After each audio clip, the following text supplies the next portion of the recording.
Hi there, my name's Alana and I'm absolutely obsessed with high-end and luxury makeup. Today I'm going to be sharing my thoughts with you on the brand new Natasha Denona Glam face palette in the light version. So we are going to do my makeup, which I am wearing this beautiful palette today, and then we're going to talk about it. So this palette tells you exactly where the shadows should be placed. We have inner corner, transition, crease, outer corner, and smoke. So I'm going to start with transition, which is sort of like a matte, almost dusty salmon pink. I'm going to be using my Rephr 16 brush, just tapping it off a little bit. And I was going to put my face in the mirror, but it has the protective little barrier on it. So let's remove that and get started. So as a base on my eyes, I already have MAC's Paint Pot in Painterly. So I like to start with a transition just to give me a little bit of a base to work with. And I really do just want to create a soft, sort of blown out everyday look today. So just using those windshield wiper motions, some little circles in the outer corner, and just buffing it in. Switching to my Sonia Kashuk Worker 2, I'm just going to fill transition in on the main part of my lid as well, using this brush more as a shader. I think this is going to give just a really nice, pretty sort of soft pink base to the whole look. Now in some ways I really feel like I could just pop on mascara and say done, but there are 4 more shadows to use in this palette. So I'm going to be switching over to crease. I'm going to keep on using my Rephr 16. I don't mind that it already has transition on it because I do want to go for just a really nice, soft, blown out, like a soft glam kind of look.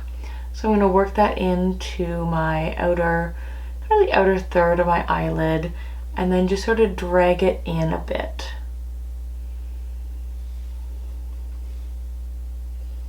Repeating on the other side. And I'm actually going to be using this color under my eyes. And I'm just taking that same 16 brush, pinching it so it sort of fans out, and then just dragging it on about the outer half or so of my lid.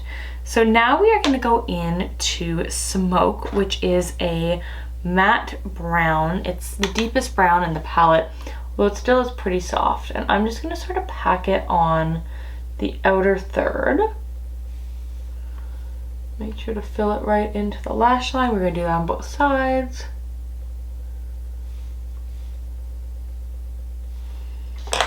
And then in a shocking turn of events, we are going to turn to our Rephr 16 brush, and we are just going to use that to blend it in.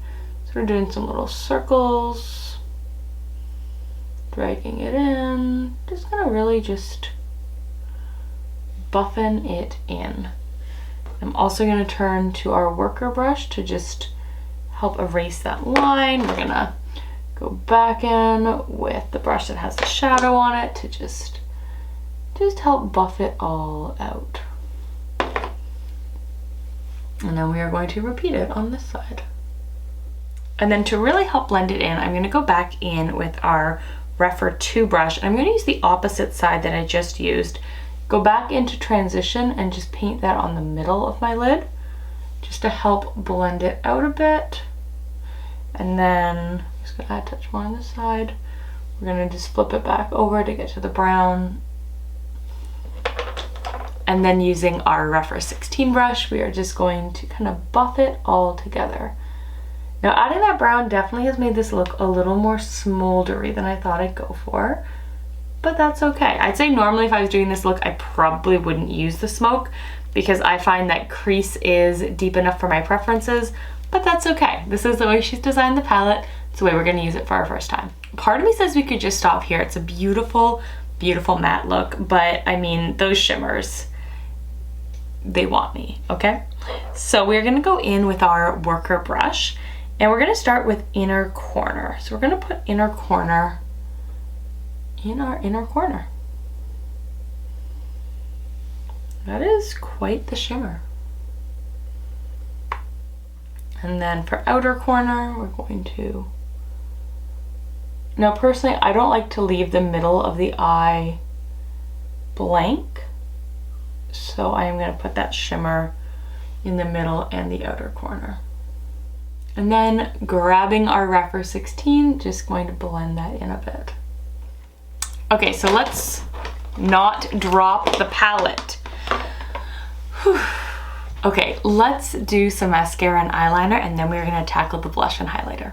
Okay, so let's play with the blush. I'm gonna start by using my Beauty Blender to apply it, as it is a cream. I think it's a cream.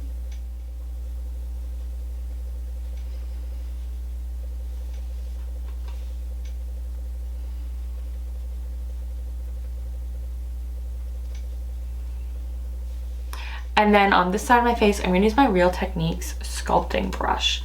I just wanna see if I stamp it on, what looks better.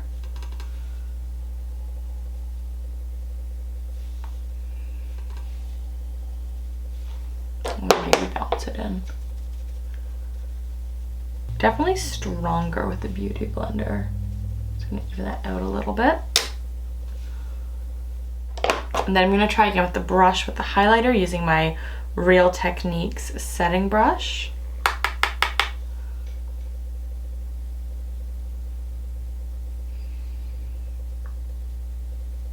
Ooh. That was quite the highlight. Touch on my nose.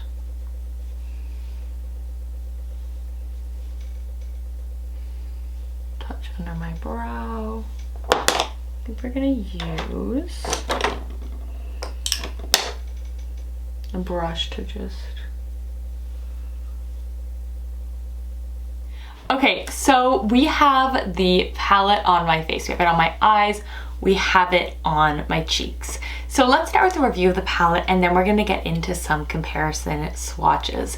So this palette retails for 79 Canadian dollars or 59 US dollars. It's available at Sephora, it's available on Natasha Denona's website, it's available on Beautylish, lots of different options to get it. And what I have noticed is it's been going in and out of stock on various websites. So definitely a lot of buzz around this palette. A lot of people are interested, but we do have to answer the age-old question, is it worth it?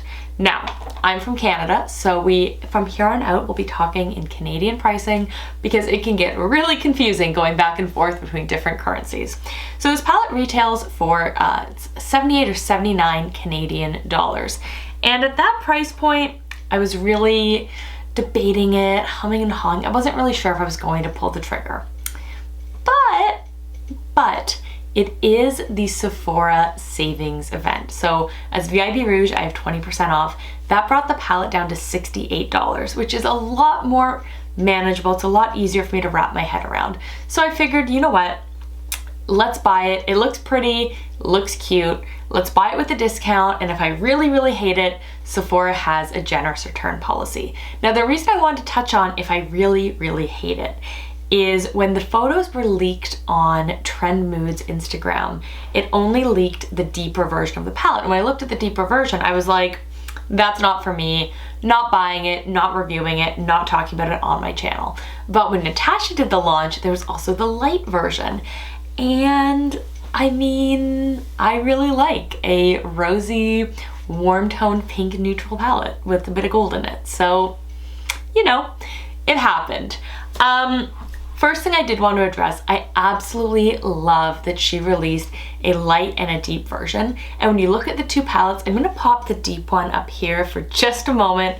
When you look at the two palettes, what you will see is that there's actually a difference between the two palettes. And look, if I was going for a deeper, vampier look, I'm not saying that I couldn't wear the deep palette, but to me, the glam line is all about sort of me but better model, kind of glowing, beautiful, just easy, effortless put together. It's not really about vampy. Other people can do vampy, that's fine by me. But I'm not gonna be picking up the deeper version because honestly, the light version gives this lovely pale face you see right here everything I'm looking for. So let's start with talking about the eyeshadows. So you get 5 eyeshadows and they're named in the way that Natasha thinks you should use them. So inner corner, transition, crease, outer corner, and smoke. Personally, I don't tend to use 5 eyeshadows in a typical look. For me, I'm more of a 2 or 3 kind of girl. So I think that, you know, for example, those 3 are probably the 3 I'm gonna be reaching for the most. But honestly, I did find outer corner and inner corner like pretty similar. So this palette has 2 shimmering shades and 3 matte shades. Let's start with the mattes. The mattes are incredible. As you saw when I was applying the makeup, there were a couple times where I was like, you know what?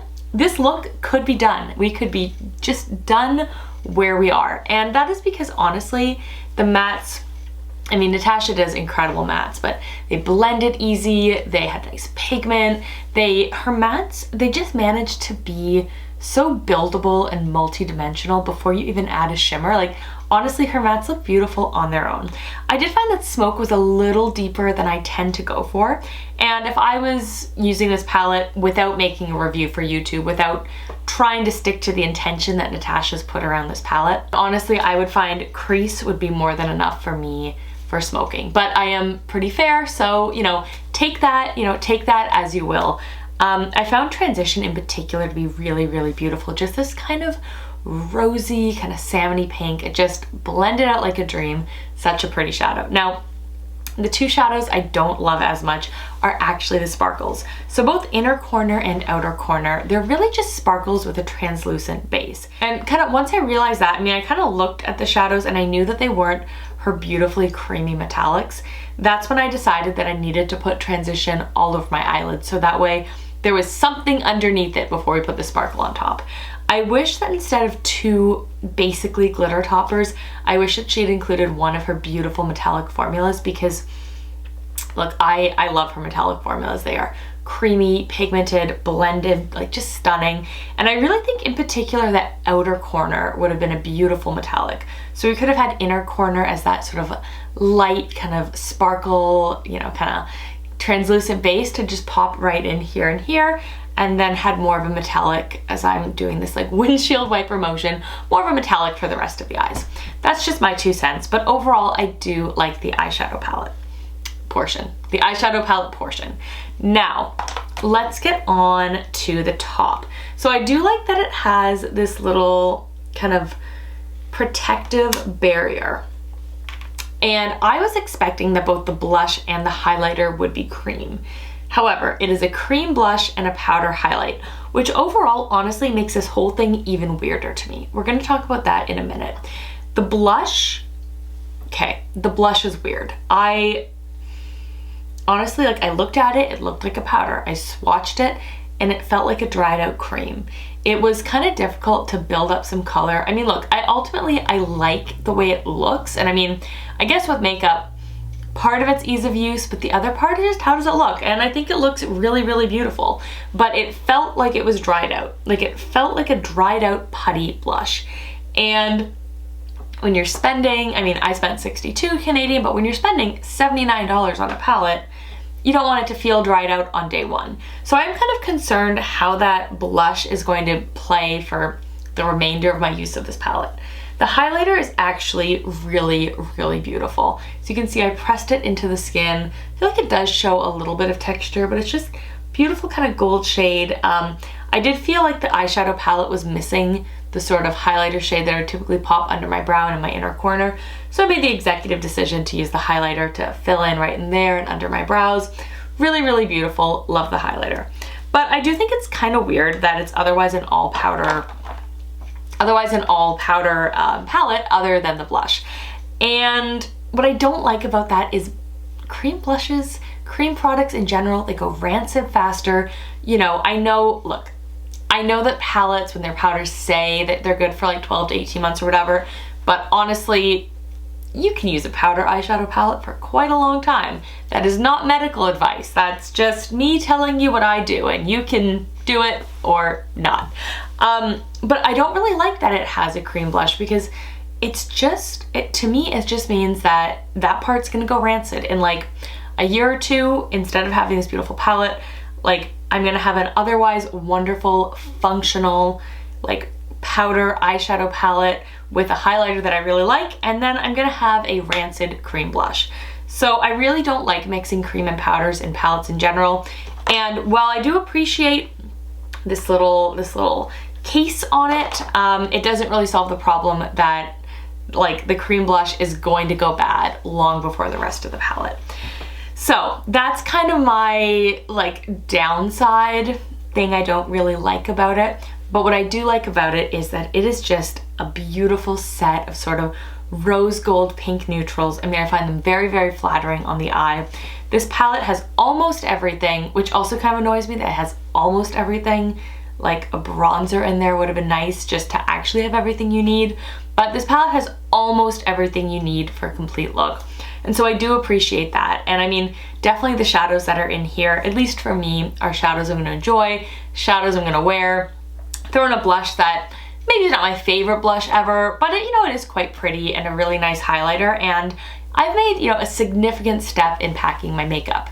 Now, for those of you who are familiar with my channel, you know, I've recently came back from vacation, where no one has ever accused me of being a light packer, and my husband at the end of it basically told me that I need to learn to pack lighter. So I did not commit to doing that, but honestly, I probably should. So look, that's what I like about the palette. That's what I don't like. Let's get into some comparison swatches. From left to right, we have inner corner, transition, crease, outer corner, smoke, the cream blush, and the highlighter. I think the highlighter is absolutely gorgeous. The blush, like I mentioned, I did find kind of dry, but overall a really pretty combination. To the right of the Glam face palette, I swatched the Mini Glam palette, which you can see is much more gold taupey browns, but I really feel like if these were all together in one palette, it would work really, really well.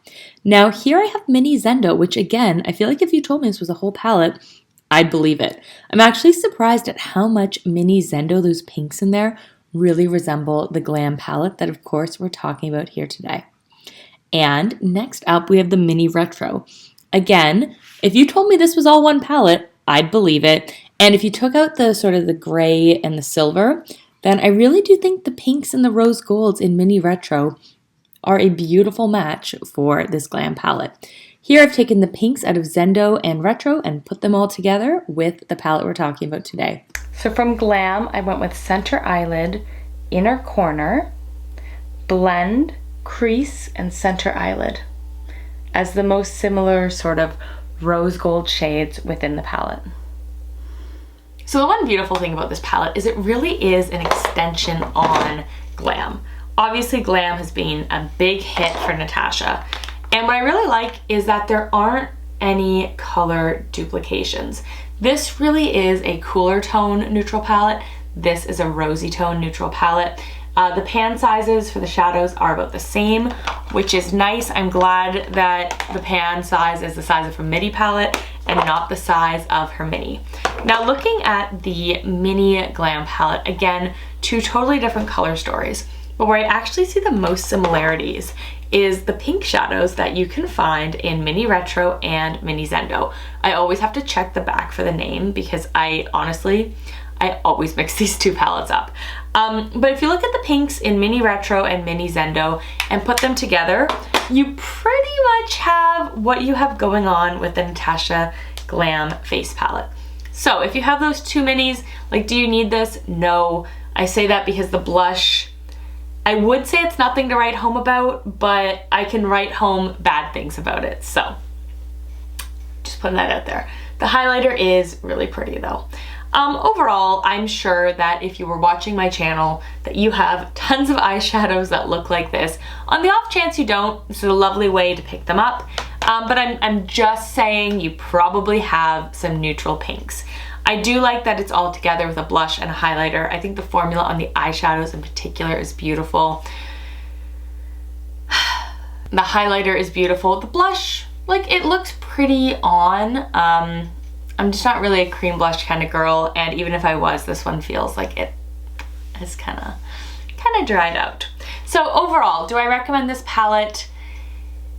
Yes, but not unreservedly. I'd say first of all, if you are VIB Rouge and you're able to get 20% off, I think that makes this palette a lot easier to stomach. It makes it a lot more manageable.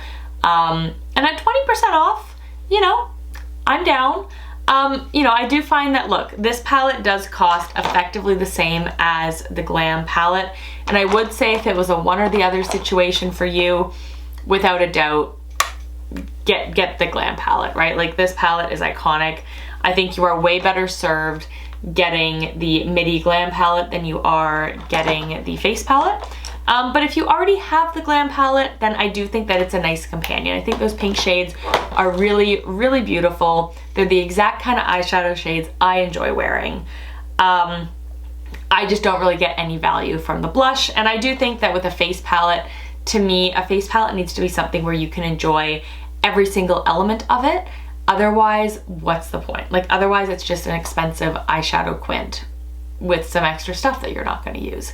So if you really see yourself getting full value out of the palette, then I think this could be worth it for you, but I don't think this is a must purchase. I am going to be thinking long and hard over the next week or two on if I'm keeping it, because the reality is I do have a ton of neutral pink eyeshadow palettes, and I was really hoping the blush would be something I love. So I'm going to keep playing with it. If I have a change of heart, I will report back on my channel. But yeah, those are my thoughts. That's my review. I'd love to know your thoughts in the comments down below. If you've picked up this palette, if it caught your eye, if the 20% off, if you have access to that, if it makes a difference to you. But I guess just my final thought is I do really appreciate that she did release 2 palettes in this line, because of course what is neutral and everyday on me might not be neutral and everyday on you. So I love that she's released it in 2 shades. I want to really commend her for that. I think that's wonderful. I hope that more brands will do that in the future. I hope that that'll be a thing that happens more, because, you know, the thing that's hard with face palettes is the eyes and the cheek, you know, or the powder, the bronzer, whatever, they all have to work for you in order for it to be worth it. So I'm glad there's 2 options. Like I said, I'm not going to be picking up the deeper one. The eyeshadows I do like. I do wish it had the metallic. I don't think it needed 2 sort of sparkle and translucent bases. So I'm sorry that's not a glowing review. The highlighter does leave me glowing, but overall, like 6 out of 10. Anyways, thank you so much for watching. I hope this video helped you. If anything, I hope this video helped you decide not to purchase it, so that way you can buy other things in the Sephora sale. Thank you so much for watching, and I'll see you in the next one. Bye. Mwah.